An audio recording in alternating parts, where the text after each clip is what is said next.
Hello friends, कैसे हैं आप लोग। उम्मीद है फिट हैं, लाइफ एंजॉय कर रहे हैं। फ्रेंड्स, आज डिटेल से वीडियो शेयर करेंगे मिंट प्लांट्स के अबाउट, मतलब हमारे पुदीने के प्लांट।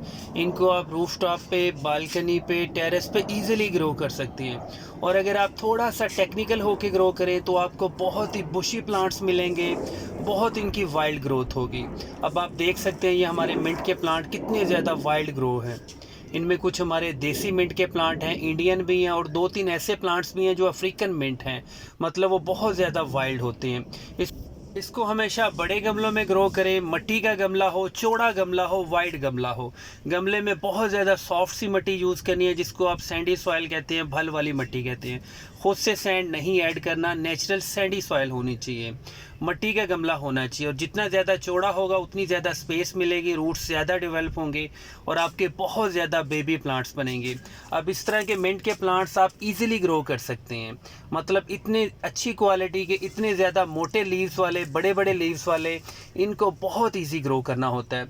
और ये कभी भी मई, जून, जुलाई, अगस्त बहुत ज़्यादा गर्मी हबस बर्दाश्त नहीं करते हैं, आपके प्लांट्स चलने लगते हैं। लेकिन मज़े की बात यह है कि ये ऊपर से जल जाते हैं, लेकिन मिट्टी के अंदर इनकी जो रूट्स होती हैं वो एक्टिव रहती हैं। जैसे ही गर्मी ख़त्म होती है तो आपके प्लांट्स दोबारा सर्वाइव करते हैं। अगर आप इनको कटिंग से ग्रो करना चाह रहे हैं तो ये बहुत ही ईजी प्रोसेस है। कोशिश किया करें उन मिंट प्लांट्स की कटिंग बनाएं जो बहुत ज़्यादा मोटी हों और थिक सी हों, मतलब उनके अंदर थोड़ी सी हार्डनेस होनी चाहिए। उनको आप कम से कम 10 इंच की कटिंग बना लें। कटिंग बनाने के बाद आपने नीचे के जो लीव्स होते हैं वो 8-10 रिमूव कर सकते हैं। बिल्कुल टॉप के ऊपर जो लीव्स हैं 2-4 जोड़े, उनको रहने दिया करें।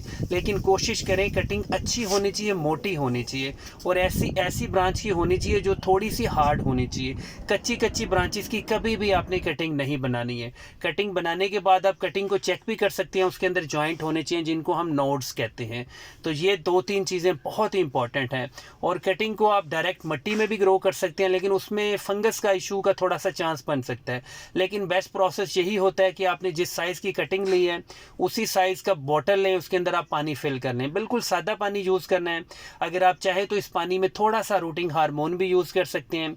अगर वो रूटिंग हार्मोन आपके पास नहीं है तो एलोवेरा का जो पल्प होता है, जो जूस सा होता है, वो भी यूज़ कर सकते हैं। अगर वो भी नहीं है जो आपको दालचीनी का पाउडर होता है, मतलब जो गरम मसाले में यूज़ होती है दालचीनी, जिसको हम सिनेनम कहते हैं, उसका पाउडर भी यूज़ कर सकते हैं। वो भी ज़बरदस्त होता है, वो भी नेचुरल रूटिंग हार्मोन है।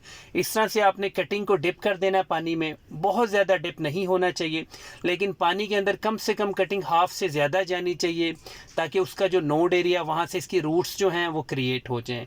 और ये प्रोसेस कोई बहुत ज़्यादा लेंथी नहीं है।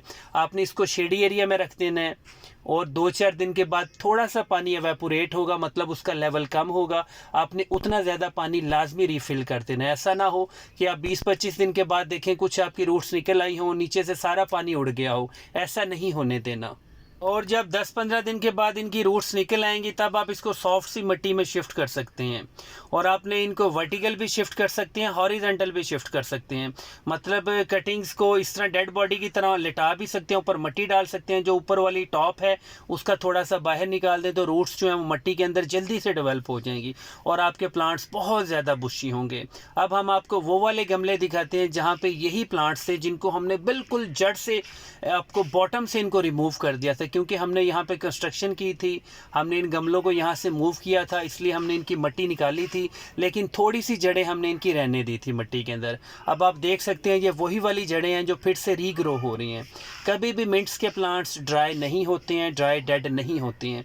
ये कुछ ऐसे प्लांट्स होते हैं दोबारा से एक्टिवेट हो जाते हैं। इसलिए अगर आपके मिंट्स के प्लांट गर्मी या सर्दी की वजह से जल चुके हैं तो आप वेट करें, कभी भी उनको रिमूव ना करें। नए प्लांट्स लगा सकते हैं। अगर आपके पास बड़ा गमला है और स्पेस है तो नए प्लांट्स को वहाँ पे शिफ्ट कर दें, लेकिन पुरानी वाली रूट्स को मत निकाला करें, ये फिर से रीग्रो हो जाती हैं। हमेशा गमले में सॉफ्ट सी मिट्टी यूज़ करनी है, और गमले की मिट्टी की रेशो जो यूज़ करनी है वो 50% आपकी सादा मिट्टी होनी चाहिए और 50% आपकी फर्टिलाइज़र होना चाहिए। फर्टिलाइज़र वो वाला होना चाहिए जो बहुत ज़्यादा हीट को प्रोड्यूस ना करें। सबसे बेस्ट फर्टिलाइज़र है कंपोस्ट या लीफ कंपोस्ट, या बहुत ही पुरानी गली सड़ी गोबर की खाद यूज़ कर सकते हैं। यूरिया DAP दे सकते सकते हैं, लेकिन ये बहुत ज़्यादा हीट प्रोड्यूस करता है। अब गमलों की देखिए चौड़ाई कितनी है, विड्थ कितनी है। अब ये एग्जैक्ट 40 डेज़ के बाद सारे के सारे गमले हमारे बुशी हो जाएंगे।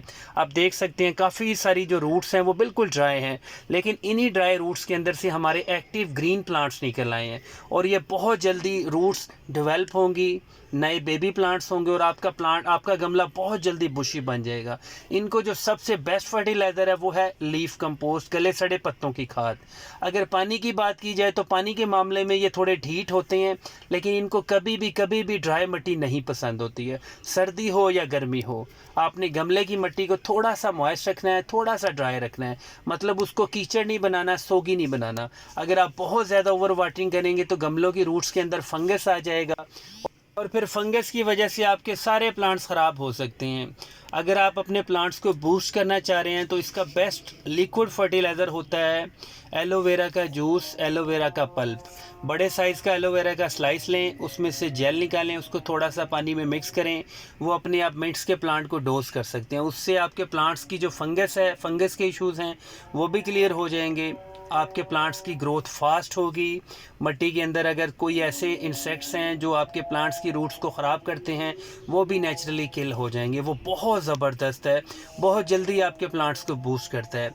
कोशिश करना है, कोशिश ना करें सिर्फ़ और सिर्फ आप मिट्टी के गमलों में इसको ग्रो करें। अगर आपके पास कुछ सेकंड ऑप्शन आती है गमलों में तो आप सीमेंट का गमला यूज़ कर सकते हैं। और अगर आप सिर्फ़ और सिर्फ प्लास्टिक का गमला यूज़ करना चाह रहे हैं तो गमलों के जो ड्रेनेज होल्स होते हैं वो ज़्यादा बनाया करें। मतलब अगर 12 इंच का गमला है तो उसमें कम से कम 6 छोटे छोटे ड्रेनेज होल्स बनाने हैं। अब आप देख सकते हैं गमले कितने चौड़े हैं। गमला बहुत ज़्यादा डीप नहीं होना चाहिए। मिंट के प्लांट्स कुछ ऐसे होते हैं, ये बहुत ज़्यादा डीप रूट्स को ट्रैवल नहीं करते, डेवलप नहीं करते हैं। इनकी रूट्स साइडों से कन्वर्ट होती हैं, साइडों से शिफ्ट होती हैं, तभी इसके बेबी प्लांट्स बनते हैं। इसलिए बहुत बड़े बड़े डीप गमले यूज़ ना करें, सिर्फ चौड़े गमले यूज़ करें।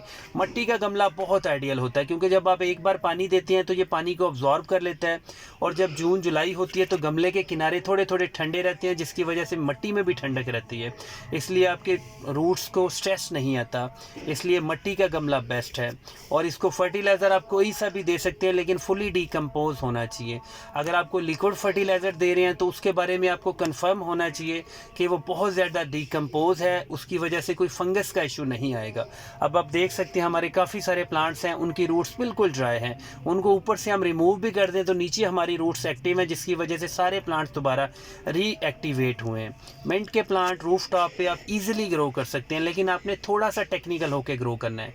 अगर आप थोड़ा सा टेक्निकल होंगे तो आपको इतनी ज़्यादा अच्छे रिजल्ट्स मिलेंगे कि आपका गमला फुल बुशी हो जाएगा। आप अगर डेली बेसिस पे भी आप इसको हार्वेस्ट करें तो कभी भी आपके पास मिंट की शॉर्टेज नहीं होगी। इसलिए मिंट लाजमी ग्रो करें।